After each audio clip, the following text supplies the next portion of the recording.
Hello guys, welcome to my class. आज मैं फिर एक नए वीडियो के साथ, लेकिन आज बिल्कुल बिल्कुल से शून्य से शुरुआत करते हैं कि कैसे हम इंग्लिश की शुरुआत करें। जैसे अल्फ़ाबेट्स तो हमने पढ़ चुके हैं, और अल्फ़ाबेट्स के बाद कैसे हम किसी चीज़ को, तो भूल जाओ कि क्या सब्जेक्ट होता है, क्या ऑब्जेक्ट होता है, क्या वर्ब होता है, लेकिन कुछ ऐसे बिल्कुल सिंपल सिंपल वोकेबलरी होना चाहिए जो तुम्हें बिल्कुल डेली यूज़ में याद होनी चाहिए, ताकि आप इंग्लिश को थोड़ा सा इम्प्रूव कर सकते हैं, उसको आगे बढ़ा सके। तो बिल्कुल जो बेसिक थिंग्स है उसको आगे मैं अब बात करूंगी। आज मैं भी सिखाने वाली हूँ कि क्या छोटी छोटी सी चीजें हैं कि अगर हम समझ जाएं तो कम से कम हमको ये लगे कि हम आगे अच्छी इंग्लिश बोल लेंगे, है ना। तो यहाँ पे आई आई एक अकेला शब्द होता है जिसको हमेशा कैपिटल में लिखा जाता है ना। तो मैं क्या बोल रही थी, आई एक ऐसा शब्द है कि आई को हमेशा हमेशा के लिए कैपिटल में लिखा रहता है, और मैं, है ना, जो मैं हूँ वो मैं अपने लिए आई यूज करूंगी, तुम अपने लिए आई यूज करोगे। तो ऐसा ही यू होता है, Y O U, you means होता है तुम, इसका प्रोनाउंसिएशन भी आना चाहिए तुम, यानी जब मैं तुम्हारी बात करूंगी तो तुम, मेरी बात करूंगी तो आई, है ना।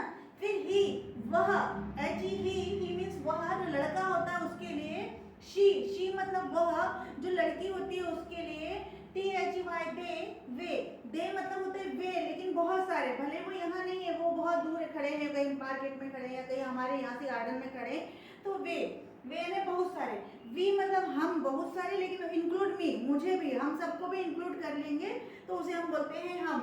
जी I R L, girl, girl means लड़की, बिल्कुल जो डेली रूटीन में हम यूज करते हैं उन्हीं को, ताकि हम स्पेलिंग मिस्टेक नहीं करें और हम लिखते जाए, हमें समझ में आए कि हमारे, एकदम से बोल रहे हैं आप लोग कि एकदम से याद नहीं आती है कि कौन सी वोकेबलरी यूज करें, तो कम से कम इतनी वोकेबलरी का आपके पास एक स्टॉक होना चाहिए, एक आपके पास डिक्शनरी होना चाहिए, एक पूरा का पूरा शब्दकोश होना चाहिए। तो उसके लिए अब गर्ल है तो boy, B O Y boy, C A T cat, M E N man, देखो मैंने दोनों मैन लिखे हैं यहाँ पे, एक होता है एम ई एन, यानी बहुत सारे पुरुष, है ना, और एम ए एन मैन मतलब केवल एक आदमी के लिए। ऐसा वुमेन में भी होता है, W O M A N और W O M E N, बहुत सारी वुमेन। अब नेम, जब आप नेम लिखते हो ना, आपका नेम क्या, तो नेम में आज अक्सर मिस्टेक करते हो कि क्या लिखना है, तो व्हाट इज योर नेम, तो नेम लिखते नहीं आता है, तो name, N A M E, name means नाम। T A P, tap, tap होता है ना नल, स्कूलों में नल होता है, तो बोलेंगे टर्न ऑफ द टैप, तो आप समझ में नहीं आता आपको, तो टैप मीन्स होता है नल। फ्रेश, फ्रेश है ना, होता है मम्मी स्कूल से आने के बाद आप क्या करते हो, फ्रेश हो जाते हो, या फिर कहीं से भी हम बाहर से आते हैं तो थोड़ा सा तरोताजा महसूस करते हैं, कुछ लोग चाय पीते हैं, कुछ लोग मुंह हाथ धोते हैं, कुछ लोग बात लेते हैं ना, तो ये फ्रेश है ताजा। और वेजिटेबल और फ्रूट्स के लिए भी हम फ्रेश यूज करते हैं, ताजा के लिए, है ना। ठीक है, आगे देखिए, गुड, बोलते हैं ना बहुत अच्छा, कैसा काम किया, तो बोले गुड किया, तो ये गुड मतलब अच्छा, ये इसको हम बहुत यूज करते हैं। फिर होता है गार्डन, गार्डन मीन्स होता है बगीचा, जहाँ पे पेड़ पौधे लगे, छोटे मोटे भी लगे, बड़े भी लगे, और छोटे छोटे फूल आ रहे हैं, कुछ आ रहे हैं, उसको कहते हैं बगीचा। हाउस, हाउस यानी होता है घर, इसको होम भी कहते हैं ना। तो रूफ, रूफ यानी होता है छत, है ना, कल कोई बोल रहा था ना कि रूफ, ऊपर वाले को क्या लिखे, तो रूफ, रूफ यानी छत। फिर लैंड, लैंड मतलब होता है जमीन, जमीन होती है ना, ये हमारी लैंड लॉर्ड, बोलते हैं ना कि ये हमारी मदर लैंड है, मातृभूमि है, ठीक है। फिर क्लॉथ, क्लॉथ यानी कपड़ा, ठीक है। बुक, बी डबल ओ के, बुक, बुक यानी किताब। फिर वेजिटेबल्स, वेजिटेबल्स हमारे घर में बहुत सारे वेजिटेबल्स लाते हैं, लेडी फिंगर लाते हैं, क्यूकुम्बर लाते हैं, टमाटो लाते हैं, पोटैटोज लाते हैं, मार्केट में बहुत ज़्यादा वेजिटेबल होते हैं, तो हम डेली रूटीन में most of time, both time, दोनों ही टाइम हम इसको यूज करते हैं, तो वो जाएगा vegetable. C O W, cow, cow means होता है गाय। F Y my, my means मेरा। अब यहाँ पे गाइस आते हैं कि जहाँ पे हमें पता चलना चाहिए कि मेरा क्या है, तेरा क्या है ना। तो यहाँ तो होता है कि मैं, अब इसको सेंटेंस में कैसे यूज करेंगे मैं अभी धीरे धीरे सिखाऊंगी, है ना। माई मीन्स मेरा, योर मीन्स तुम्हारा, वैसे मैंने प्रोनाउन और नाउन में आपको सब बता दिया है, लेकिन फिर भी माई मीन्स मेरा, यदि मेरी कोई चीज है तो बोलेंगे दिस इज माई, है ना, दिस इज माई पेन, ये मेरा पेन है। Your, this is your pen, ऐसे यूज कर लेंगे। हर मीन्स उसका, लेकिन लड़की के लिए, है ना। हर नेम इज प्राची, उसका नाम प्राची है ना। तो और हिज और हिम आ गया, तो वो लड़के के लिए आ गया हुइज, ठीक है। चलिए अब आगे अपना सॉल्ट, सॉल्ट यूज करते हैं ना अपन खाने के साथ, सॉल्ट, बिना सॉल्ट के कुछ खाना अच्छा नहीं बनता है, तो उसको बोलते हैं सॉल्ट, है ना। विदाउट सॉल्ट हम तो कुछ भी मतलब सॉल्ट ही नहीं होगा तो खाना अच्छा नहीं लगेगा, तो उसको बोलते हैं सॉल्ट। अब जब सॉल्ट है तो वो मैं किचन की एक बार वोकेबलरी लेके आ रही हूँ, उसमें पूरा का पूरा लेके आ रही हूँ, तो चिली किसको कहते हैं ये सब, है ना। करेंगे तो ज्यादातर हम पूछते हैं कि क्या, है ना। व्हाट, तो कुछ नहीं इंग्लिश आ रही तो कम से कम छोटी छोटी वर्ड ही बोलो, छोटे छोटे शब्द ही बोलो तो उससे समझ में आएगा।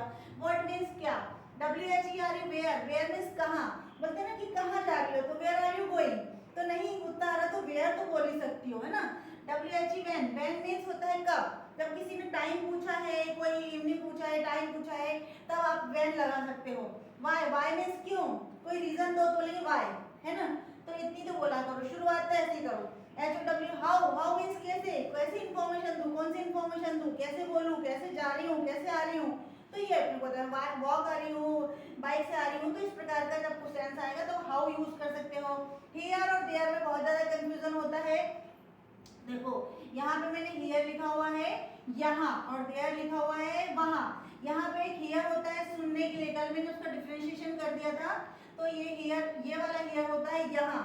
तो आई एम हियर ऐसे बोलेंगे ना, आई एम हियर, इसको ऐसे यूज करना, हर वोकैबुलरी को आपको यूज करना। I am here, you are there, तुम वहां हो, ठीक है। इज मतलब है, she is here, she is here, वो यहाँ है। आई एम हियर, मैं यहाँ हूँ, देखो आई एम हियर, मैं यहाँ हूँ। यू आर देयर, तुम वहां हो, देखो हो लिखा मैंने, हो भी आ सकता है भी आ सकता है, तुम वहां हो, ठीक है ना। तो बहुत सारे भी हो सकते हैं, यू के साथ भी हो सकता है। मॉर्निंग यानी ये सिंगुलर है, ये प्लूरल है, और ये तो आई के साथ आने जाना है, ठीक है। अब देखते हैं इसको मॉर्निंग, मॉर्निंग मतलब जो सुबह होती है उसको मॉर्निंग बोलते हैं। इवनिंग जो होती है वो शाम को बोलते हैं, और नून जो होता है वो दोपहर का टाइम होता है। इसके बाद में और टाइम आते हैं, जैसे कि मैं पहले वाली वीडियो में पढ़ा चुकी हूँ कि दोपहर और बीच इवनिंग के शाम का समय है ना। और फिर नाइट पे आता है, एक नाइट भी लिख लो यहाँ पे, रात है, रात है तो नाइट, और डॉन पीरियड वो आएगा अलग, उसको मैं अलग से समझाऊंगी। नाइट यानी होता है रात्रि, जो रात्रि होती है उसको नाइट बोलते हैं ना। डिनर जो लेते हैं ना अपन वो वाला। टुडे, टुडे मीन्स आज, आज जो हम बात कर रहे हैं वो टुडे है, लेकिन टुमारो मतलब आने वाला कल, आने वाला कल। और यस्टरडे मीन्स बीता वाला कल। Day after tomorrow, day after tomorrow मतलब एक दिन बाद, टुमारो के एक दिन बाद मतलब परसों, आने वाला परसों। Day before yesterday, day before yesterday परसों बीता वाला, जो बीता वाला परसों है उसको हम डे बिफोर यस्टरडे, क्योंकि कल के पहले का बता रहे हैं इसलिए बिफोर लगा रहे हैं। हॉलीडे, हॉलीडे मीन्स छुट्टी का दिन। तो इस प्रकार से हर वोकैबुलरी को लेना है। और छुट्टी मतलब कोई भी अपने छोटा सेंटेंस, सपोज आपने कोई ले लिया garden, I have a garden, मेरे पास एक गार्डन है ना, मेरे यहाँ एक गार्डन है। Vegetables, we make vegetables every day, है ना, we make vegetable every day, हम हर दिन सब्जी बनाते हैं।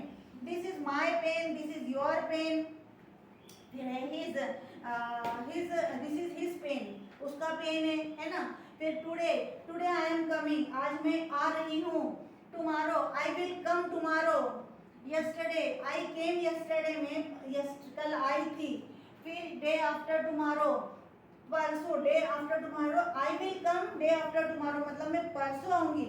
इस प्रकार छोटे छोटे छोटे छोटे सेंटेंस लेकर के आपको बनाना है, और आपको अपनी इंग्लिश को एनहांस करना है और शुरू करना है। क्योंकि ये बिल्कुल नहीं सोचना है कि जब मैं पूरे सेंटेंस पढ़ लूंगा तब सीखूंगा। इंग्लिश कहीं से भी सीखी जा सकती है। और आई होप गाइस ये बिल्कुल बिगनर्स के लिए, जीरो से शुरुआत करना है, सब कुछ भूल जाना है कि हमने क्या सीखा, क्या पढ़ा, और 1 बाय 1 स्टेप लेना है। मैंने वैसे भी अल्फाबेट्स को समझा दिया है, 12 खड़ी समझा दी है, कैसे मात्राओं को लगाना है वो समझा दिया है। और आज ये बहुत छोटी छोटी लेकिन काम की चीज़ें बताई हुई है, तो इसको पक्का याद करिए। हर दिन 2-3 वीडियो में इसको वोकैबुलरी के रूप में लेकर के आऊँगी, तो गाइस उस पर आपको हेल्पफुल होगा। Okay, thank you for watching me.